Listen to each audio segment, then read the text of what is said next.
प्यारे बच्चों, मैं संजय कुमार श्रीवास्तव, प्रवक्ता महात्मा गांधी इंटर कॉलेज गोरखपुर, आपको 12वीं कक्षा की हिंदी पढ़ाने जा रहा हूँ।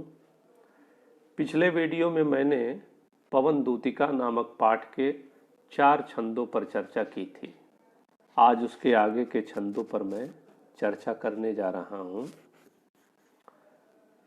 अब तक जिन 4 छंदों पर चर्चा हुई है उनका सार कुछ इस प्रकार है। एक दिन प्रातः राधा अपने घर में बैठी हुई रो रही थी। ठीक उसी समय खिड़कियों से सुगंधित वायु प्रवेश करती है। वह वायु उनके दुख को और बढ़ाने लगती है, क्योंकि अगर मन प्रसन्न न हो तो अच्छी चीजें भी बुरी लगती हैं। इसके लिए वे उसे उलाहना देती हैं। साथ ही अपने दुख का कारण बताते हुए वे उसे अपनी सहायता करने का आग्रह भी करती हैं। वे उससे दूतिका बनकर मथुरा जाने के लिए कहती हैं। यहाँ तक हम लोगों ने चर्चा की थी। अब मथुरा के मार्ग का वे परिचय कराती हैं और उसे मर्यादित और परोपकार पूर्ण आचरण की सलाह देती हैं। अब यहाँ से हम लोगों का जो आज का पाठ है शुरू होता है।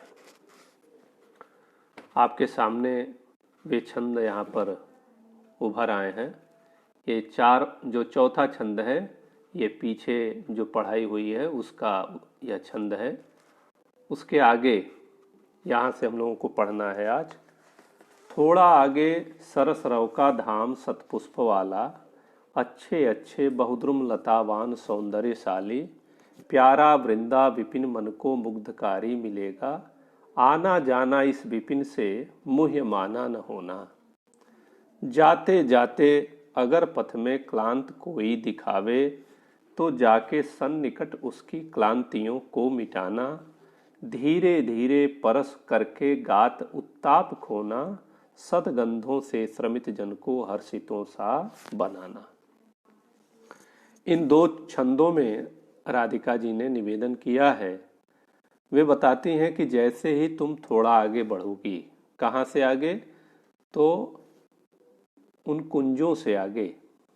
वे जो इसके पहले वाले छंद में कुंजों की चर्चा हुई है, वे करें उन कुंजों से जैसे ही आगे बढ़ोगी तो तुम्हें एक वन मिलेगा जिसका नाम है वृंदावन।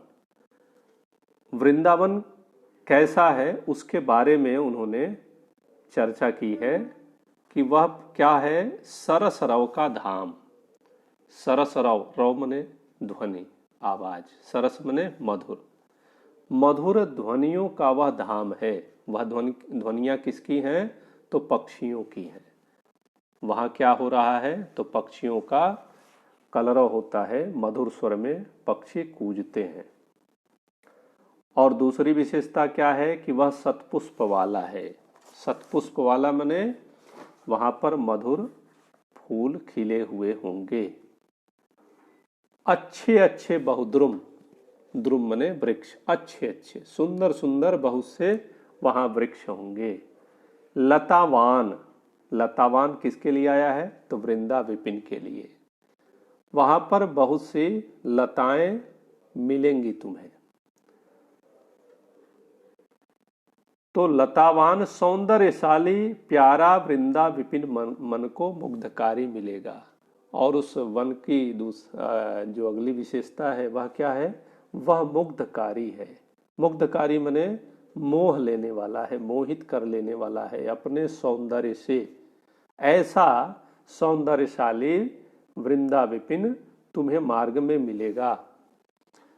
राधिका जी कहती हैं कि उस विपिन में जाना, इधर उधर घूमना, लेकिन एक निवेदन है कि तुम मुग्ध न होना, मोहित न हो जाना, क्योंकि अगर ऐसा हुआ तो तुम वहीं रुक जाओगी और मेरा काम अधूरा रह जाएगा। फिर आगे कहती हैं, जाते जाते अगर पथ में क्लांत कोई दिखावे। पथ मने रास्ता, जिस रास्ते से तुम जाओगी, अगर उस रास्ते में क्लांत मने थका हुआ कोई दिखाई दे जाएगा, तो जाके सन्निकट उसके अति निकट जाकर उसकी क्लांतियों को मिटाना, उसकी क्लांतियों को मिटाना अर्थात उसकी थकावट को दूर कर देना। धीरे धीरे परस उसके, धीरे धीरे परस करके गात उत्ताप खोना। परस करने का अर्थ है स्पर्श करना, छूना। तो उसके शरीर को धीरे धीरे छू कर तुम उसका जो ताप होगा, गर्मी होगी, जो थकावट होगी, उसको दूर कर देना। और इतना ही नहीं, सदगंधों से श्रमित जन को हर्षितों सा बनाना। अपने साथ जो तुम सुगंधित जो सुगंध लेके जाओगी, उस सुगंध से वे जो थके हुए व्यक्ति होंगे उनको मुदित कर देना, प्रसन्न कर देना। ये दो छंद हैं। इन दो छंदों में अगर हम लोग अब इसके बाद इसका जो काव्य सौंदर्य है उस पे हम लोग चर्चा करेंगे। तो सबसे पहले हमने बताया काव्य सौंदर्य में भाव पक्षी विशेषताएं आएंगी, और फिर उसका जो कला पक्षीय विशेषताएं हैं वे भी आएंगी। भाव पक्षीय विशेषता में जो वर्ण विषय होते हैं, जिन विषयों का वर्णन कवि करता है, उनकी विशेषताओं के बारे में लिखा जाता है। तो भाव पक्षी विशेषताओं में अब इनमें राधिका जी का जो रूप यहाँ पर उभर कर आया है वह लोक सेविका और परदुख कातर एक नायिका का चित्र उभर कर आया है। राधिका जी नितांत स्वार्थी नहीं है, वे चाहती हैं कि जो पवन है वह जाए, लेकिन उसके साथ साथ लोक कल्याण का भी उनके मन में बोध है, ध्यान है, उसकी भी सीख देती हैं। रस यहाँ पर वियोग श्रृंगार है, पहले के छंदों की ही तरह, क्योंकि राधिका जी कृष्ण से दूर हैं। छंद यहाँ मंदाक्रांता है। मंदाक्रांता छंद संस्कृत का छंद है। इसके विषय में भी मैंने पहले के पाठ में चर्चा किया था। एक बार फिर बच्चों को बता दूं मंदाक्रांता की विशेषता। मंदाक्रांता जो छंद है उसके प्रत्येक पाद में 17 वर्ण होते हैं और उनमें क्रमशः एक मगड़, एक भगड़, एक नगड़, 2 तगड़ और 2 गुरु होते हैं। और चौथे, 10वें और 17वें वर्ण पर यति होती है। यति माने रुक जाना, रुकना, थोड़ा विराम करना। अब यह जो छंद है इसमें 3-3 जो अक्षर हैं, वर्ण हैं, उनका सेट होता है, समुच्चय होता है। उनको जगण, तगण, नगण, भगण आदि नाम दे दिया जाता है। तो इसके बारे में एक सूत्र है, उस पर मैं थोड़ा सा ध्यान दिलाना चाहूँगा। या माता राजभान सलगा। अब मान लीजिए हम लोग यगण की अगर बात करें तो य माता, ये शुरू के य से शुरू होने वाले जो य से शुरू होकर जो आगे के 2 वर्ण और आते हैं उनको हम लोग ले लेंगे। तो य पर 1 मात्रा, मा पर 2 और ता पर 2। तो ये 1, 2, 2 अर्थात 1 लघु 2 गुरु, ये यगण की विशेषता होगी। यगण का अर्थ होगा 1 लघु 2 गुरु। उसी तरह तगण अगर हम कहें तो त से जो वर्ण जो शुरू हो रहा है उसके बाद वाले जो 2 वर्ण हैं उनको ले लेंगे। तो ता राज, यहाँ पर ता 2 मात्रा है, गुरु है, रा पर 2 मात्रा है, गुरु है, और ज पर लघु है, अर्थात 2, 2, 1। तो ये यमाता राजभान सलगा ये जो सूत्र है इसके आधार पे हम इसका निर्धारण कर लेंगे। मैं पुनः आता हूँ। भाषा यहाँ पर खड़ी बोली है। शैली प्रबंध शैली है, क्योंकि यह एक ही कथानक का अंश है और सभी एक दूसरे से संबद्ध है। गुण प्रसाद है। प्रसाद गुण का अर्थ होता है कि अर्थ जो है स्पष्ट होने लगे पढ़ते ही। अति सरल। शब्द शक्ति अभिधा है। अभिधा का अर्थ होता है कि जो शब्द का साधारण अर्थ है। 3 शक्तियां हैं, विधा, लक्षणा, व्यंजना। तो जो साधारण अर्थ है, सटा हुआ, जो एकदम स्पष्ट हो जाता है, वह अभिधा है। अलंकार की चर्चा करें तो इसमें मानवीकरण, सभी जो भी छंद हैं उनमें मानवीकरण है। मानव के व्यक्तित्व का यहाँ पर पवन में क्या किया गया है, आरोप किया गया है, उसे मानव व्यक्तित्व प्रदान किया गया है, इसलिए मानवीकरण है। पुनरुक्ति प्रकाश, धीरे धीरे, ये जो और अच्छे अच्छे ये जो शब्द हैं उनमें पुनरुक्ति प्रकाश है। पुनरुक्ति प्रकाश के बारे में बता दूं कि यह कहाँ लगाया जाता है, इसका क्या उपयोग है।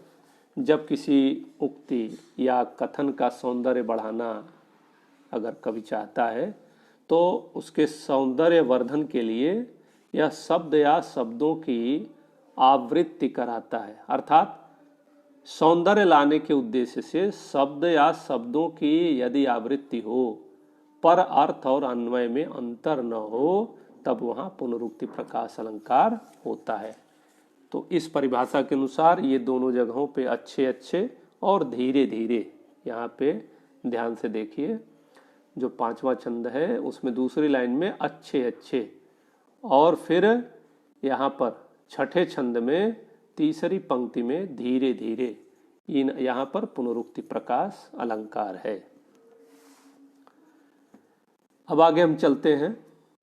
तो राधिका जी यहाँ पर अपनी जो सहेली है पवन दूतिका है उससे आग्रह करती हैं कि तुम जाना आगे और तुम्हें रास्ते में वृंदावन मिलेगा, लेकिन वहाँ पर उसके सौंदर्य से आकर्षित होकर वहाँ रुक न जाना, आगे बढ़ जाना, और रास्ते में कोई अगर थका हुआ पथिक होगा, बटोही होगा, तो उसकी जो क्लांति होगी, थकावट होगी, उसको दूर करना और उसे अपने सद्गंधों से हर्षित भी कर देना, प्रसन्न कर देना।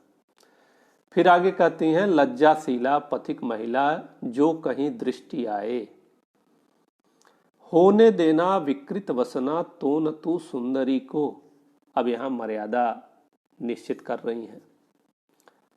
करें लज्जाशीला पथिक महिला, कोई व्रज की रमणी जो मार्ग में जा रही हो, जो लज्जाशीला हो, लज्जा करने वाली, लजाने वाली कोई महिला अगर जा रही हो तो तुम्हारा जो कर्तव्य वहाँ पर होगा, चूँकि पवन का स्वभाव है बहना और वह अपने स्वभाव में किसी का ध्यान नहीं करता है, तो कह रहे हैं कि लज्जाशीला पथिक महिला जो कहीं दृष्टि आए, होने देना विकृत वसना तो न तू सुंदरी को।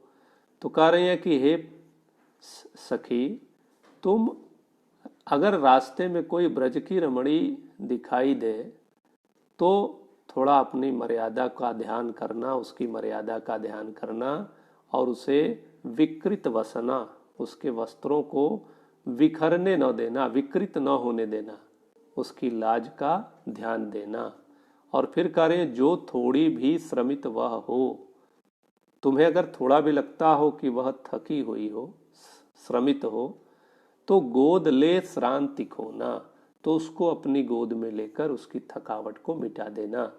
यहाँ गोद जो शब्द आया है यहाँ लक्षणार्थ में है, भाई हवा गोद में कैसे उठा सकती है, लेकिन सीधा जो वाच्यार्थ इसका है, अविधा जो अर्थ है उससे अर्थ स्पष्ट नहीं होगा। तो यहाँ जो लक्षणा का प्रयोग है, गोद का अर्थ क्या है, अब गोद में कोई थका हुआ बच्चा हो, प्रकृति के लिए तो सारे लोग बच्चे हैं, तो उसको हम गोद में उठा लेते हैं तो उसकी थकावट दूर होती है। यहाँ गोद का अर्थ है थकावट दूर होना। कैसे थकान दूर हो रही है, तो उसके शीतल स्पर्श से, उसके शीतल स्पर्श से वायु प्राचुर्य जब होगी, वायु का प्राचुर्य होगा तो वहाँ पर उसे शीतलता मिलेगी, तो वहाँ पर उसकी जो श्रांति है, श्रम है, जो थकावट है, दूर हो जाएगा।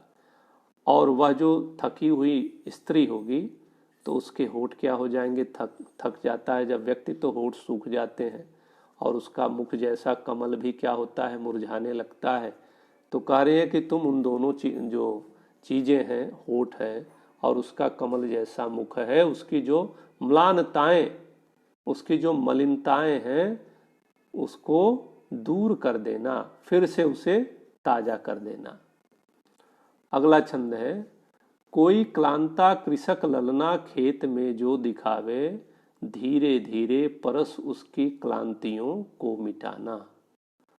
जाता कोई जलद यदि हो व्योम में तो उसे ला, छाया द्वारा सुखित करना तप्त भूतांगना को। कोई क्लांता, क्लांत शब्द बार बार आ रहा है, क्लांत मने थका हारा। कोई क्लांता, क्लांता शब्द है, क्लांता स्त्रीलिंग विशेषण के रूप में है, क्योंकि आगे का शब्द है कृषक ललना। कृषक ललना का अर्थ है कि जो किसान की जो पत्नी है, किसान खेत में काम करता है, उसकी पत्नी भी काम करती है, उसके लिए जल जलपान आदि लेकर जाती है। तो कह रहे कोई क्लांता कृषक ललना खेत में जो दिखावे। अगर कोई किसान की स्त्री खेत में अगर दिखाई दे जाए और उसे तुम्हें लगे कि वह थकी हुई है, तो धीरे धीरे परस उसकी क्लांतियों को मिटाना। तो अपने शीतल स्पर्श से उसकी थकावट को दूर कर देना। और एक काम करना, जाता कोई जलद यदि हो व्योम में तो उसे ला। आकाश में देखना, कोई बादल का टुकड़ा अगर आकाश में दिखाई दे जाए तो उसको उड़ाकर ले आना। और कहाँ ले आना? ठीक उस स्त्री के सिर के ऊपर, ताकि सूर्य की किरणें उस बादल के द्वारा रोक ली जाएं, थोड़ी छाया हो जाए और उसे राहत मिल जाए। तो जाता कोई जलद यदि हो व्योम में तो उसे ला, छाया द्वारा सुखित करना तप्त भूतांगना को। छाया द्वारा सुखित करना, उस छाया से उसको थोड़ा राहत देना, आराम देना, सुखी करना। तप्त भूत अंगना को, गर्मी से जो व्याकुल हो, पीड़ित हो, उस स्त्री को तुम क्या करना? छाया के द्वारा सुखित करना, प्रसन्न करना। इस तरह से उन्होंने अपनी जो सहेली है पवनदूतिका, उसको निर्देश देती हैं। और इसमें जितना भी बात अभी तक राधिका जी कह रही हैं, उसमें अपनी चिंता कम और दूसरों की चिंता ज़्यादा है।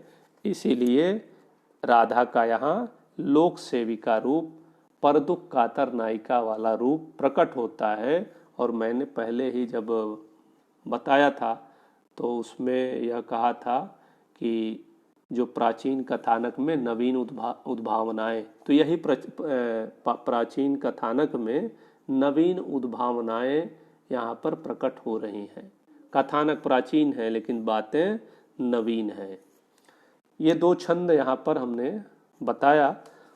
अब इन दो छंदों के बारे में फिर से जो काव्य सौंदर्य के तत्व हैं, तो बाकी चीजें वही हैं। काव्य सौंदर्य के तत्व में जो रस है, वियोग श्रृंगार है, छंद मंदाक्रांता है, भाषा खड़ी बोली है, शैली प्रबंध शैली है, और गुण प्रसाद है, शब्द शक्ति अभिधा है, अलंकार मानवीकरण है, और उपमा, उपमा यहाँ अलंकार है। उपमा अलंकार आपको दिखाई दे जाएगा।